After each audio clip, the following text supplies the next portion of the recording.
Sumainyo ang Panginoon. At sumaiyo rin. Ang mabuting balita ng Panginoon ayon kay San Marcos. Papuri sa iyo, Panginoon.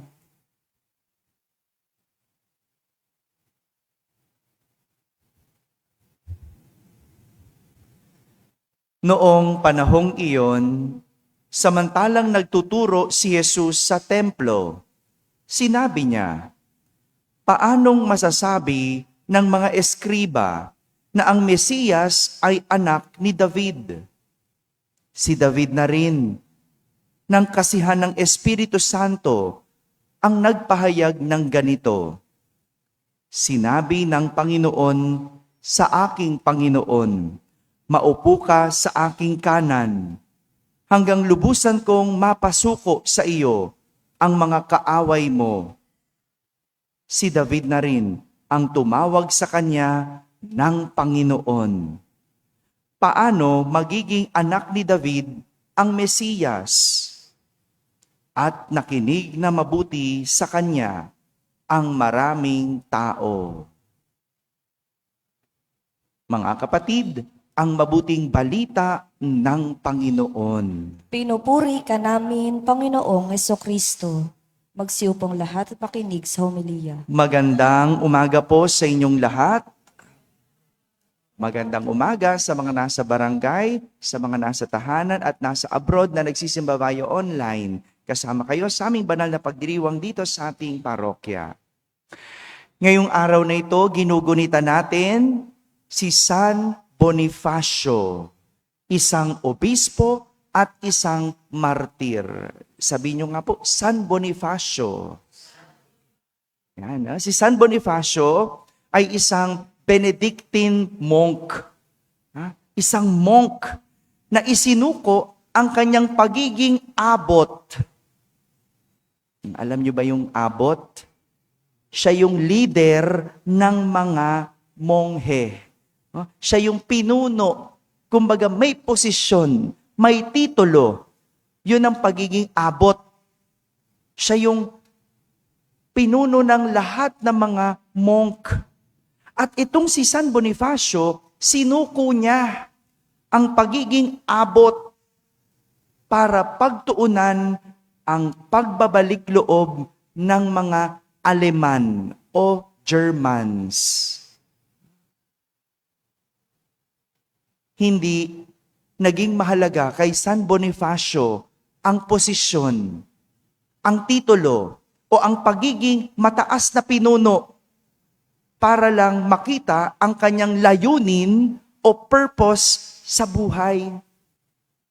Sa halip, mas nakita niya ang halaga ng kanyang magagawa para sa pananampalataya. Ito ang maganda kay San Bonifacio. Hindi siya kumapit sa posisyon para lang mapatunayan niya ang kanyang halaga. Meron no? Mahalaga sa kanila ang titulo at posisyon. Kasi pakiramdam nila, pag wala sila sa pwesto, wala silang posisyon, parang pakiramdam nila, wala silang halaga. Parang pakiramdam nila, wala silang kwenta. Di ba? Baliwala. Kay San Bonifacio sa kanya ang titulo para lang magampanan niya ang tungkulin. Dahil hindi ang posisyon ang magbibigay kay San Bonifacio ng pagkilala, kundi ang mabubuting magagawa niya para sa mga Aleman o Germans. Yun ang maganda kay San Bonifacio. Iba sa pananaw ng iba. Yung iba, ang pananaw, hindi ako makakatulong pag wala akong posisyon. Wala akong magagawa pag wala akong titulo. Yan ang pananaw ng iba. No?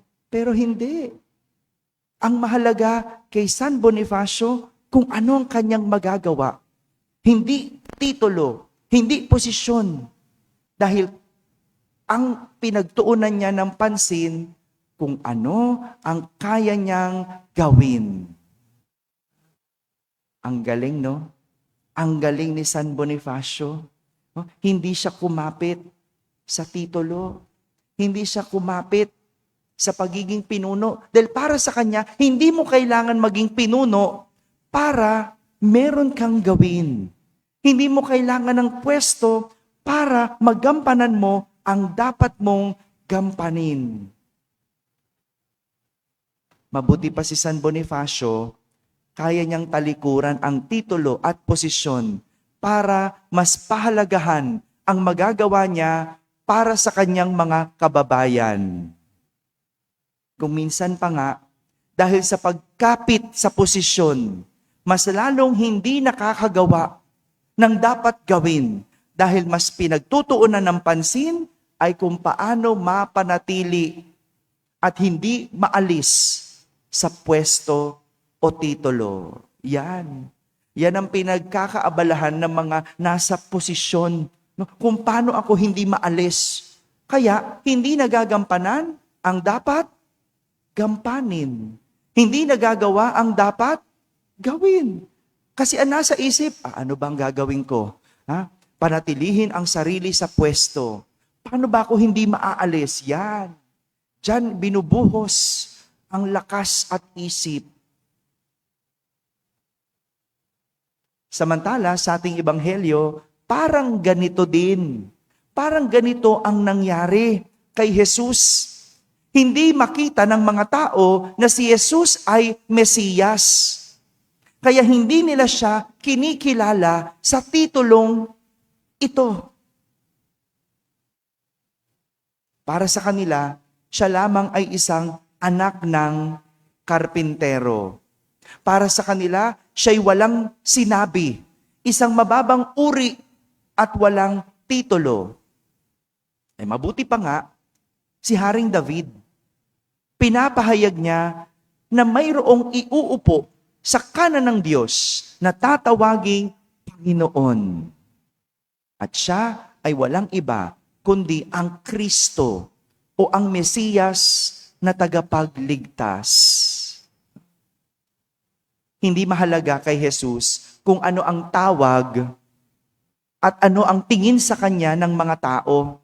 Tawagin man siyang Panginoon o hindi, ituring man siyang Mesiyas o anak ng karpintero, para kay Jesus, hindi mahalaga ang titulo. Hindi mahalaga kung ano ang tawag sa kanya. Dahil ang mahalaga kay Jesus ay magawa niya ang kanyang layunin. Ano yon? Ang mailigtas ang lahat ng tao. Hindi mahalagang tawagin siyang Panginoon. Hindi mahalagang tawagin siyang Mesiyas. Ang mahalaga sa kanya, maligtas niya ang mga tao. Naalala ko po, bago pa ako naging pare, sa pamilya namin, madalas ako ang tinatanong ng mga kapatid ko tungkol sa maraming bagay. Ako ang kinukonsulta kapag meron silang bibilhin. Pag may bibilhin yung mga yon, tatanungin muna ako, okay ba ito? Opinion ko yung hinihingi tungkol sa mga bagay-bagay. At minsan, iniintay pa nila ang sasabihin ko bago sila kumilos. Hindi po ako ang panganay. Hindi ako ang kuya. Sa totoo lang, middle child pa ako. Kung alam po ninyo kung ano ang middle child, sa totoo lang, ang middle child, yun yung hindi pinapakinggan sa pamilya. Yun yung common, sa psychology, ganon ang middle child, Yung parang hindi nararamdaman sa pamilya. Pero hindi dahil ako ang kuya, hindi dahil ako ang panganay, wala akong dapat gawin para sa pamilya. Wala na akong magagawa para sa pamilya.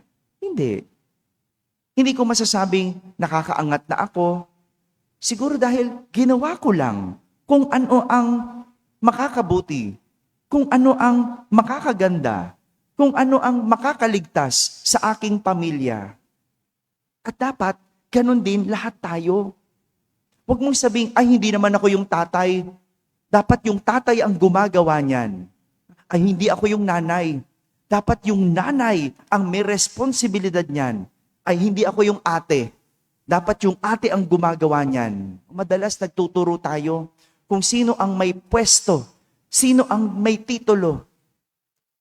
Kaya hindi natin nagagampanan ang dapat nating gampanin. Bawat isa sa atin, merong dapat gawin. May titulo ka man o wala. Nasa pwesto ka man o hindi. Yung simpleng pagwawalis lang, yung simpleng pagpapanatili lang ng katahimikan sa barangay, hindi mo kailangan maging chairman. Hindi mo kailangan maging tanod o kung ano man pwesto. Kung alam mo ang dapat mong gawin, hindi mo kailangan ng titulo para magampanan ang dapat mong gampanan. At ito yung imbitasyon sa ating lahat. Wala sa pwesto, wala sa titulo, at wala sa pangalan makikita ang layunin ng tao, kundi sa kanyang dapat gampanin. Mga kapatid, hindi posisyon o titulo nasusukat ang halaga ng tao. Wala din kahit na anong posisyon o titulo ang makapagbibigay ng karangalan sa tao, kundi nasa layunin at mabuting hangarin ng kaya ng tao gawin. Amen. Amen.